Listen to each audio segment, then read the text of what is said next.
Okay, Assalamualaikum dan salam sejahtera. Hari ini saya ingin kongsikan sedikit info berkaitan dengan unit trust, memandangkan ramai yang bertanya apakah sebenarnya itu konsep unit trust. Okay, sebelum saya kongsikan dengan lebih lanjut mengenai konsep unit trust itu sendiri, saya ingin kongsikan dalam buku teks ekonomi tingkatan 4 terdapat 7 jenis pelaburan yang sangat digalakkan untuk kita buat. Yang pertama ialah simpanan di bank untuk tujuan kecemasan. Yang kedua ialah hartanah seperti rumah dan juga tanah. Yang ketiga ialah saham. Yang keempat, unit amanah. Yang kelima ialah sekuriti pinjaman. Yang keenam, logam berharga seperti emas. Dan yang ketujuh ialah urus niaga pertukaran asing, forex. Okey, jadi berbalik kepada unit amanah. Okey, dalam bahasa Melayunya, unit amanah. Dalam bahasa Inggerisnya kita panggil sebagai unit trust. Jadi apa sebenarnya unit amanah ini? Okey, unit amanah ini ialah satu bentuk pelaburan skim unit amanah yang diuruskan oleh sekumpulan pengurus pelaburan profesional, yang mana dana-dana yang ada daripada para pelabur dikumpulkan dan akan dilaburkan ke dalam syarikat-syarikat yang berpotensi untuk memberikan pulangan. Jadi soal selamat ataupun tidak unit amanah ini ataupun unit trust ini, jawapannya ia ialah pelaburan yang selamat kerana ia diurus oleh sekumpulan pengurusan pelaburan yang sangat profesional.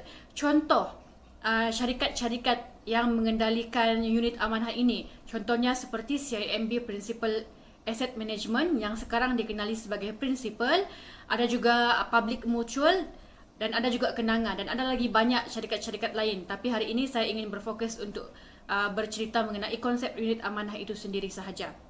Baiklah, apa itu konsep unit trust? Ini ialah soalan yang selalu saya dapat sebab ramai yang tidak faham apakah itu konsep unit trust. Untuk memberi pemahaman mudah kepada anda, konsep unit trust ini sama seperti ASB. Kita simpan sejumlah wang kita dan wang itu akan dilaburkan ke syarikat-syarikat yang mempunyai potensi untuk memberi pulangan kepada pelaburan kita.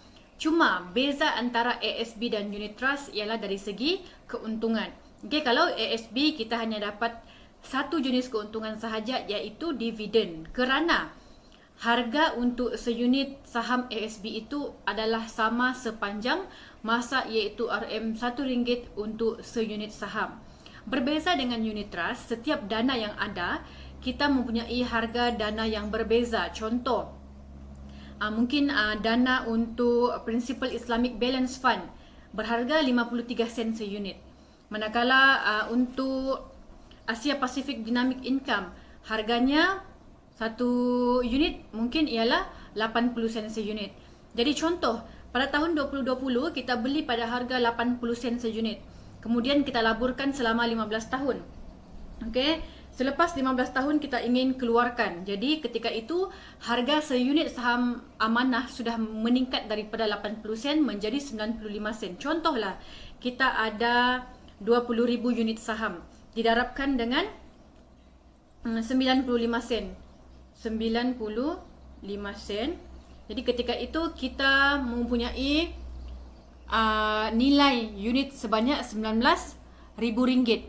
Berbanding ketika kita beli 15 tahun yang lepas, yang mana harganya hanya 80 sen, ketika itu nilainya baru berharga sebanyak 16,000. Jadi dia mempunyai perbezaan nilai di antara harga belian dan harga jualan. Itu ialah keuntungan dari segi perbezaan harga. Kedua, seperti biasa kita juga akan dapat dividen melalui pelaburan yang kita buat dalam unit trust.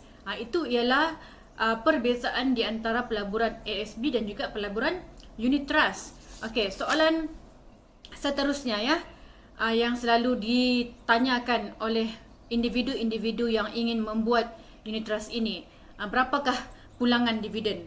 Okey, pulangan dividen untuk unit trust secara puratanya ialah 6 sehingga 12%, bergantung kepada dana yang kita ingin laburkan. Selalunya dana jenis konvensional akan memberikan pulangan yang lebih tinggi berbanding dana berbentuk Islamik. Okey, kita ada dua jenis dana, iaitu Islamic Fund and Conventional Fund.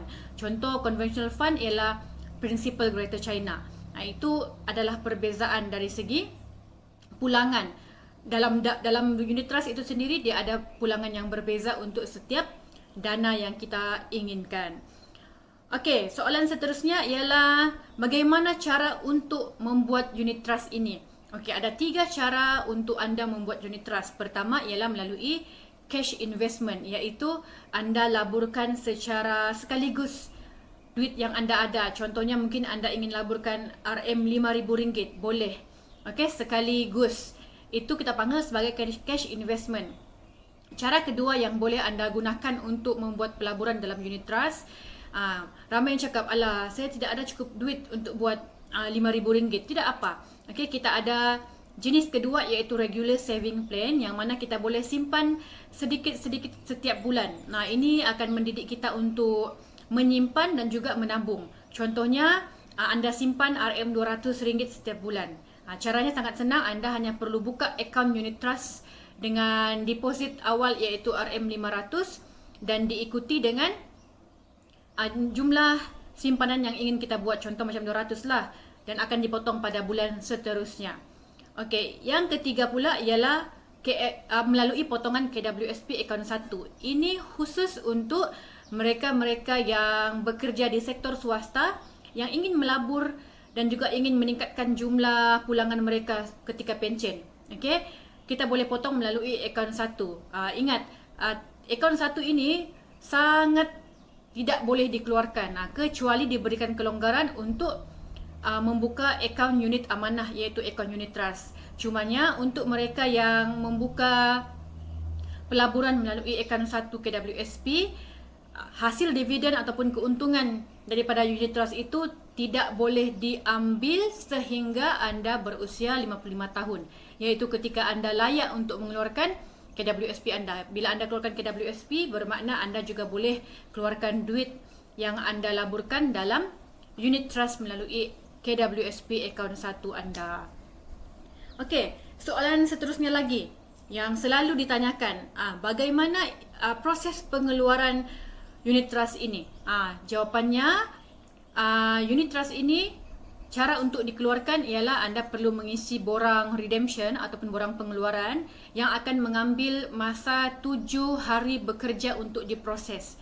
Kalau anda masih berhubung dengan ejen perunding kewangan anda, anda boleh hubungi ejen anda untuk minta wang anda itu dikeluarkan, ataupun cara kedua ialah anda boleh pergi ke mana-mana cawangan CIMB Principal Asset Management, anda isi borang dan mohon pengeluaran dilakukan.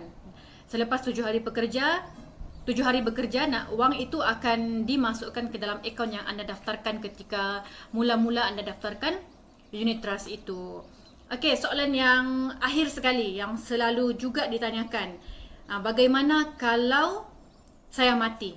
Macam contohnya, kita ingin membuat pelaburan dan macam mana kalau anda meninggal dunia?